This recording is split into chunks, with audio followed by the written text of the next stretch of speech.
We are already starting to implement some things that you guys have given to us, some thoughts that you've had. We want to be able to hear your stories, tell those stories. Listen, if we're at 100 episodes and you finally jump onto the podcast, hey, hit us up at servicespower.org. Hello at servicespower.org. Go to the website, check us out, because listen, it's never too late for us to be the best version of ourselves. We can still improve regardless of where we are on this track, wherever we're going.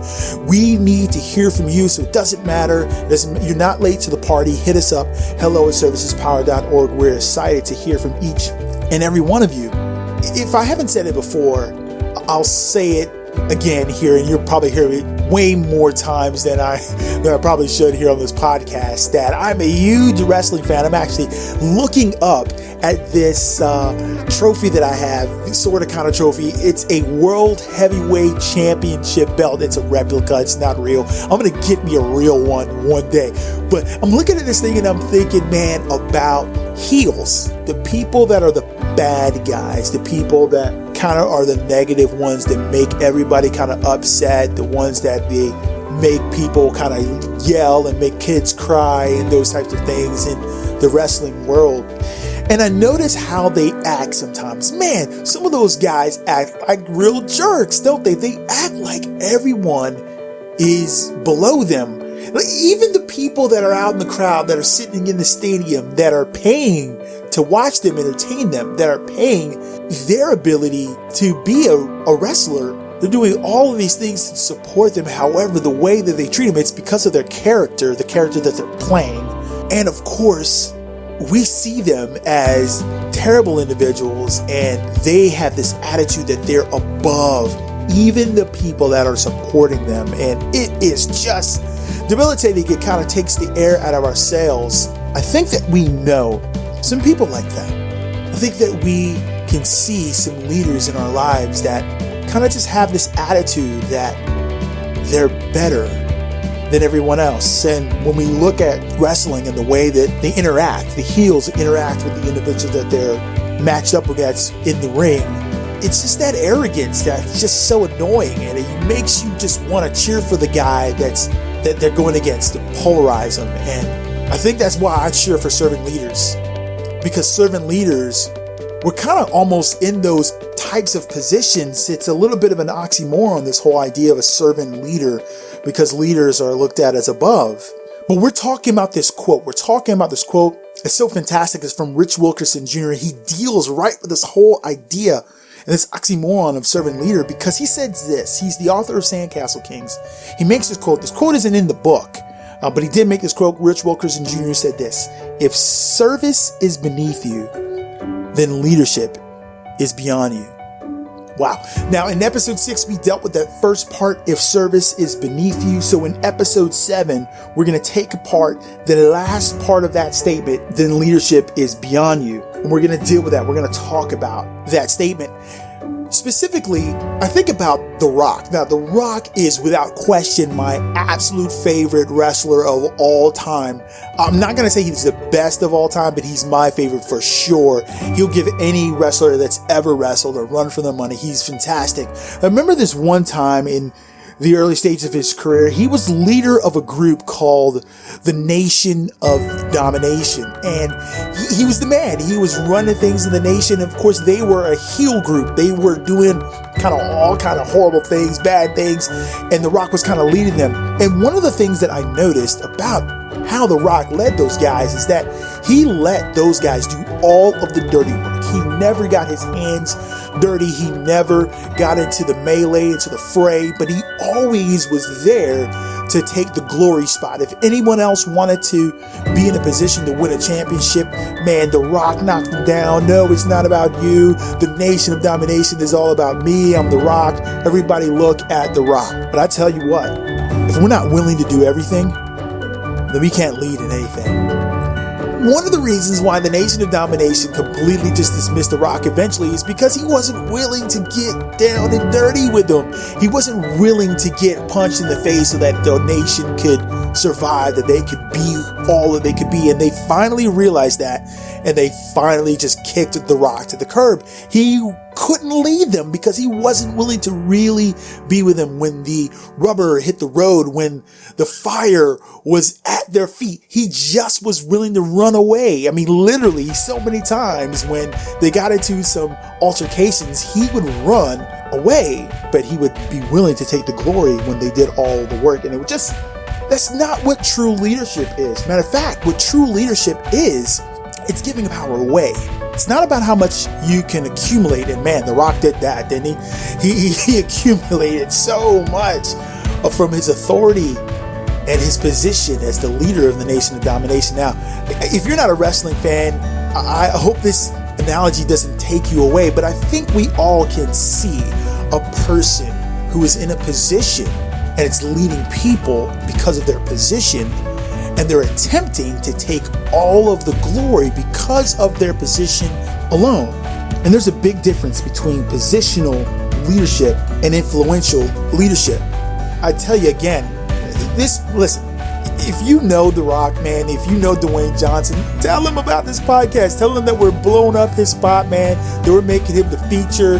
Tell him to call us, hit us up at hello@servicespower.org. I mean, we don't necessarily want the superstars. I mean, it's not what it's about. But hey, this episode is just kind of all about the electricity of what it means to be a servant leader. And that was one of The Rock's kind of tags. His claims to fame was about him being the most electrifying man of all of sports entertainment. It's that influence that we need to lead from. I mean, he really influenced an entire generation of WWE fans because of his charisma, because of his influence, his personality, his character, the things that he could do, not his position. The type of leader that's the best leader is the one that uses their influence. And really, this is what this whole idea of leadership being beyond you. We want to be able to interact with a person that desires to be an influential leader. Because I think we've met those positional leaders that just leads from their chair, leads from their perch, but they don't really have much influence personally with people. And it begins to harm the team. It begins to erode trust. It's not what we really, really want. It's not how we really, really want to lead. Because those who lead from positions alone care less about people and more about product, more about their goal, more about their bottom line, what it makes them look like. Now, I definitely want to say that there are some positional leaders. There are a lot of positional leaders out there that are absolutely killing it. They're using their position to make a great deal of impact, positive impact, serving impact within their sphere of influence. Man, they're taking that influence, they're using their position to spread out and to push out as much influence as they possibly can. And that's really what we want all leaders to do. Whatever your position might be, know is that your influence can take you farther than your position has you. It is such a good thing for us to not be beyond leaders. Those people who are beyond only think about their position and they only stay there. And that position truly is beyond those that we're serving. But however, our influence brings us down to a place of service so that we can be with people. We can understand people. This whole idea of beyond, it kind of symbolizes being out of reach. Again, if you can imagine this perch that a person is sitting on in their position, in their power, in their leadership role, you kind of reach out for them, but you can't really touch them. I'm also thinking about the movie Kidnap. Halle Berry stars in this movie, and it's fantastic. I don't necessarily would take my kids to watch it. My kids have never watched it, but my wife and I sat down. We had a lot of fun watching this movie, and then there was a couple of times in the movie Kidnap where Halle Berry is just going hard after her kid. Her kid gets kidnapped by this couple, and the couple has a plan. They have an agenda with her son. And so the car chase happens, and they're going down the highway, and they're doing all kinds of crazy stuff. It's really weird with Halle Berry in the van, and the couple who did the kidnapping in a more of a older kind of a sports car, and she's getting it, man. She's going after these guys because they have something that she wants it back. And so the car, eventually Halle Berry's vehicle comes to the end of itself. And so eventually she has to pull over, she has to stop. And when she gets out of that car,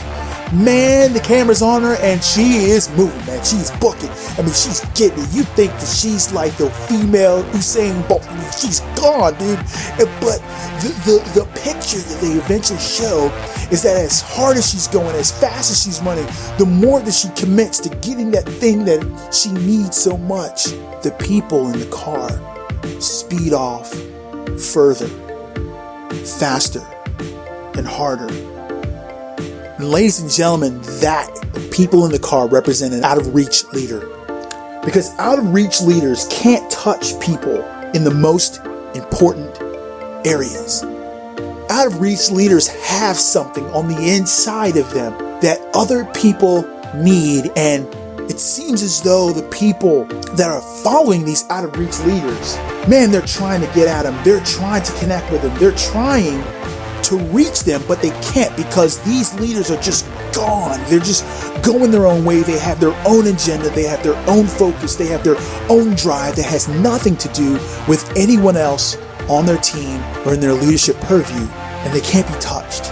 And so it's strange when they attempt to reach back to those other people that they're leading, because we don't want to hear anything that they've got to say. We don't want to listen to them because they've never been able to understand us from the first place. Those leaders, they only have a limited amount of potential. There's only so much that they can do, because if people behind them metaphorically want to lead because of the rubber that they burn, and they're so influenced by the fact that they're fast-tracked individuals, they can maybe touch those individuals, but the rest of us who really want to learn and grow and be able to understand what it is to be like them and learn from them, see their expertise and gain from their perspective, it's kind of tough. Typically, their followers actually don't even reach out to those out-of-reach leaders. Their followers don't really connect well because they're always gone. They're always so far forward. It's just like, wow, man, I'm a little guy. I haven't really connected yet. I haven't really got it all together. Why is it even good for me to attempt to really reach out to this leader? We've gone so far. We don't want to be those types of leaders. Servant leaders realize that there are people around them, there are people who are with them that are still growing, that are still learning. Matter of fact, servant leaders realize that they're still growing and they're still learning. And we don't go too far. We don't go too fast and leave people in the lurch and leave people behind. So how do we get within reach? How do we become the type of leader that people want to reach out to us? They want to follow us and they want to be able to connect with us, that we won't have a limited amount of potential to be a part of their life, to be a part of their growth, and to be a part of their story. Leadership guru Dan Rockwell says, shift from being asked to asking. And I like that. I like that a lot. It takes this posture of submission and service to others instead of saying, hey, I've got all the answers, come to me. It's kind of saying, hey, you have something significant to add. Let me discover what that is. Let me ask you what that is. And all of a sudden, you begin to build a rapport that builds value and significance in the other person. And then they want to develop something with you as the leader as well. Shift from being asked to asking. Respond to those around you instead of reacting. Because a reaction is a little bit impulsive. It's kind of super emotional. Whereas a response is calculated. It's well thought out. A responder hears and understands, knows their ability, and takes along the equipment to be able to get the job done. And what I like to think about is our first responders. As a military member, we're connected really closely with first responders. And one of the wonderful things about a first responder is they have the basic things to help save a life. But the great thing about the first responder is that when they respond and they know they don't have the equipment, they do everything that they possibly can, but they also contact the people that will be able to help. And that's the difference between a reactor and a responder. A reactor only does what they're able to do in a really frustrated moment or a really impulsive moment, but once they do it, they're spent. And a responder understands that this might be actually more than they can handle, and they are already equipped to bring along those individuals. And the great thing about responding leaders is they know that the person that they're dealing with might have the answer already locked away within them. And a responding leader will uncover those things. And finally, a way to stop being an out-of-reach leader is to show instead of tell. I kind of think about a leader who's just pointing in the way, but not taking steps in that same direction. Does that make sense? Instead of just pointing and telling them, oh, it's over there, it's that way, why don't we show them how to do it? Why don't we go with them on the journey to get them where they need to go? And then when they get there, make sure that they have achieved everything that they're supposed to achieve. Instead of telling them and then going about our own business, doing things our own way, thinking about our own stuff. It's possible with this whole idea of leadership being beyond you, that we can lose ourselves and lose our momentum, lose our focus, our drive, everything that we wanted to do because we stopped serving, we stopped thinking, we stopped showing, and we only dictate and tell. So here's a challenge to be able to stop being an out-of-reach leader.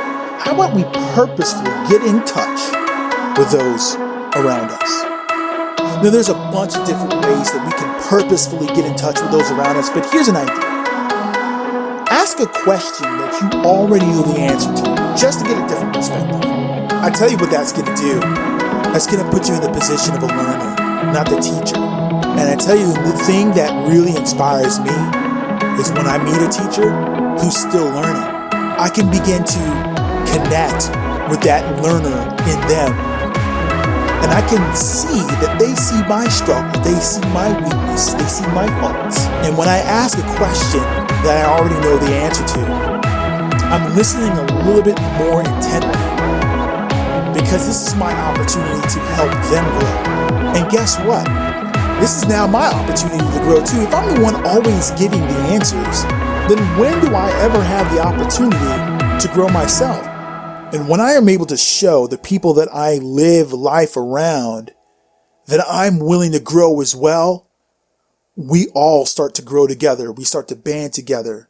And all of a sudden, life starts to not be a race, but it starts to truly be a hand-in-hand marathon that we all get to grow, live, love, and laugh together. It's a fantastic thing.